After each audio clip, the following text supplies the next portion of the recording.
अस्सलाम वालेकुम, मैं हूं दिल इम्तियाज़ और आप देख रहे हैं तख्ती ऑनलाइन। तख्ती ऑनलाइन पर हम बहुत सी टेक्नोलॉजीज़ का जिक्र करते हैं। हम ज़राअत से लेकर स्पेस टेक्नोलॉजी की तरफ हर तरफ नज़र दौड़ाते हैं और हम लोगों को बताते हैं कि हमारे मुल्क में किन टेक्नोलॉजी से बहुत ज़्यादा फ़ायदा उठाया जा रहा है। आज बिल्कुल वैसी ही एक टेक्नोलॉजी मैं आपकी तरफ लेके आ रहा हूँ। ये एक बहुत बड़ा एक्सपेरिमेंट है और इस एक्सपेरिमेंट को हमने तख्ती ऑनलाइन की थिंक टैंक प्लेलिस्ट में शामिल इसीलिए किया है कि ये हमारे मुल्क के लिए बहुत अच्छा है। तो मैं आपको ये बताने जा रहा हूँ कि ज़रूरी मुल्क होने के नाते हम ज़राअत से बहुत ज़्यादा फ़ायदा उठा सकते हैं। हम अपने खेतों से बहुत ज़्यादा पैदावार इकट्ठी कर सकते हैं अगर हम जदीद रिसर्च को पढ़ें। और ऐसी ही एक रिसर्च मैं आपके पास लेके आ रहा हूँ। ये रिसर्च यूनिवर्सिटी ऑफ कैंसस में की गई और इसे पब्लिश किया गया नेचर कम्युनिकेशंस में। मैं आपको यहाँ पर ये रिसर्च पेपर दिखा भी रहा हूँ ताकि आप जाकर इस रिसर्च पेपर को देखें। और इसमें बयान किया गया है कि एक बड़े छोटे से ट्रिक से आप अपनी फसलों की पैदावार को बहुत बढ़ा सकते हैं। मैं आपकी मुलाकात करवा रहा हूँ जेम्स बीवर से। जेम्स बीवर एक स्ट्रेटेजिस्ट हैं, एक साइंसदान हैं और उन्होंने एक बहुत सिंपल फार्मूला निकाला है जिसके ज़रिए पैदावार को बढ़ाया जा सकता है। मैं आपको ये भी बता दूं कि जेम्स बीवर सीनियर साइंटिस्ट हैं Kansas biological survey and centre for ecological research and foundation और प्रोफेसर हैं इकोलॉजी एंड एवोल्यूशनरी बायोलॉजी के। तो मैंने पूरा इनके बारे में आपको मालूमात भी दे दी। और इन्होंने एक ऐसी ज़राअत की स्कीम निकाली है जिसमें फसलें बहुत ज़्यादा ग्रो करती हैं। और वो ज़राअत की जो स्कीम है वो बड़ी सिंपल है। हम जब भी कोई फसल लगाते हैं तो उसे सबसे ज़्यादा नुकसान पैथोजन से होता है, ऐसी स्पीशीज़ से होता है जो कि हमारे पौधों को, हमारी फसलों को नुकसान पहुंचाते हैं। माइक्रो ऑर्गेनिज्म ज़मीन में मौजूद होते हैं, पैथोजन ज़मीन के अंदर मौजूद होते हैं।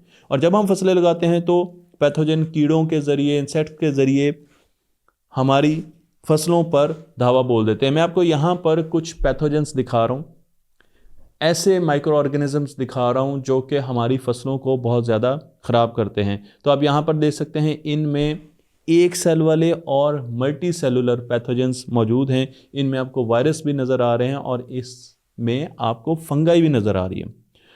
पैथोजेंस अगर आपको उनकी सिर्फ डेफिनेशन देख लें तो ऐसे ऑर्गेनिजम्स होते हैं जो कि अपने रहने वाले होस्ट को बीमार कर देते हैं। ये माइक्रो ऑर्गेनिजम्स बैक्टीरिया भी हो सकते हैं, वायरस भी हो सकते हैं, यूनिसेलुलर भी हो सकते हैं, मल्टी सेलुलर भी हो सकते हैं, यूकैरियोट्स भी हो सकते हैं और फंजाई भी हो सकते हैं। मैं आपको यहाँ पर कुछ तस्वीर भी दिखा रहा हूँ तो आप देखेंगे पत्तों को किस तरह बीमारियाँ लगी हैं और ये पैथोजेंस हैं। पैथोजेंस को एक जगह से दूसरी जगह ले जाने के लिए, यानी बीमारियों को ट्रांसमिट करने के लिए पौधों में इंसेक्ट्स का बहुत बड़ा हाथ होता है, हवा का भी हाथ होता है और उसके साथ साथ और भी बहुत से कैरियर्स हैं। पानी भी एक कैरियर के तौर पर इस्तेमाल होता है, जो कि जानवर भी होते हैं जो कि एक जगह से, एक पौधे से बीमारी को दूसरे पौधे में लेके जाते हैं। लेकिन ये जितनी भी बीमारियां हैं अगर आपने गौर किया हो तो ये फसलों पर बहुत ज़्यादा आती हैं। आप अगर पहाड़ों में लगी चरागाहों की तरफ जाएं तो वहाँ पर इतने ज़्यादा पौधे होते हैं लेकिन हमें बीमारियां बहुत कम नज़र आती हैं। जो चरागाहें इंसानों ने नहीं उगाई उनमें आपको बीमारियां बहुत कम मिलेंगी, लेकिन जो फसलें इंसान उगा रहा है उसमें आपको बहुत ज़्यादा बीमारियां मिलें। तो इसकी वजह क्या है? और इसकी वजह है डाइवर्सिटी। डाइवर्सिटी का मतलब ये है कि जब आप चरागाह की तरफ जाएं तो आप एक मुशाहिदा करेंगे, वहाँ पर आपको रंग बिरंगे पौधे नज़र आएंगे, मुख्तलिफ़ किस्म के। एक किस्म की फसल नहीं लगी, गन्ने की फसल है तो गन्ने की फसल ही लगी हुई है, कपास की फसल है तो वो लगी हुई है। वहाँ पर आपको मुख्तलिफ़ किस्म के पौधे नज़र आएंगे और यही चीज़ है जो कि पौधों को बीमारियों से बचाती है। मैं आपको उस एक्सपेरिमेंट की तरफ लेकर जा रहा हूँ जो कि इन्होंने किया, बीवर साहब ने किया। और उन्होंने ज़मीन ली, फ़र्ज़ कीजिए 1 एकड़ लिया। मैं फ़र्ज़ कीजिए इसलिए कह रहा हूँ कि ज़मीन की पैमाइश इस रिसर्च पेपर में नहीं दी गई। मैं फ़र्ज़ करता हूँ कि 1 एकड़ लिया और उस एकड़ में उन्होंने सब्जियाँ लगानी है, पौधे लगाने हैं, फसलें लगानी हैं। उन्होंने 6 मुख्तलिफ़ किस्म की स्पीशीज़ के पौधे लगाए। जी हाँ, ये उनके रिसर्च पेपर से लिया गया। 6 किस्म के मुख्तलिफ़ पौधे रैंडमली लगाए। तो एक फ़र्ज़ कीजिए कि एक रो जो है उन्होंने कपास की लगा दी, फिर गन्ने की लगा दी, फिर एक टमाटरों की लगा दी। तो इस तरीके से उन्होंने मिक्स एंड मैच किया, और जब उन्होंने मुख्तलिफ़ किस्म की सब्ज़ियाँ, फ्रूट्स और फसलें एक जगह पर लगाईं तो उन्होंने देखा कि बीमारियों ने बहुत कम हमले किए। लेकिन जब साथ वाले एकड़ में उन्होंने एक ही किस्म की फसल लगाई तो बीमारियों ने बहुत ज़्यादा हमला किया।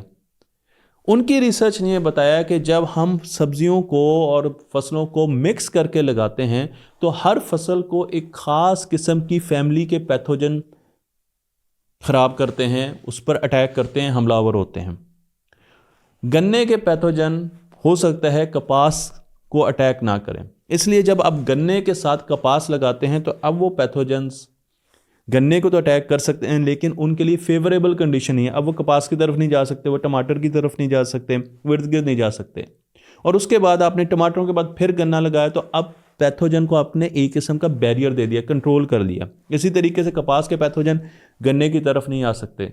तो इस स्कीम से उन्होंने जब देखा तो उन्हें पता चला कि पैथोजन्स और बीमारियों ने फसलों पर बहुत कम शिद्दत से हमला किया। लेकिन जब एक ही जगह पर गन्ने लगा दिए गए तो एक ही किस्म के पैथोजन उनकी बहार आ गई, उन्होंने हमला किया। इस स्टडी में यह भी बताया गया कि अगर उसके इर्द गिर्द के एकड़ों में भी गन्ने लगे हैं तो बीच वाला जो एकड़ है उस पर पैथोजन की जो डेंसिटी है वो डबल हो जाएगी, यानी उस पर जो हमला होगा, जो नंबर ऑफ पैथोजन्स आ रहे होंगे वो डबल हो जाएंगे। इसलिए ज़रूरी है कि हम सब्जियों को और फसलों को मिक्स करके लगाएं। जो लीड ऑथर हैं ग्वांगजू वांग, इनका ताल्लुक चाइना से है। इनकी तस्वीर इंटरनेट पर अवेलेबल नहीं थी, इसलिए मैं नहीं लगा सका, मैंने बड़ी कोशिश की। ये चाइना एग्रीकल्चर यूनिवर्सिटी बीजिंग से ताल्लुक़ रखते हैं और इन्होंने कहा कि जब हम एक किस्म की फसल लगाते हैं तो उसे मोनोकल्चर कहा जाता है, मोनोकल्चर क्रॉप कहा जाता है।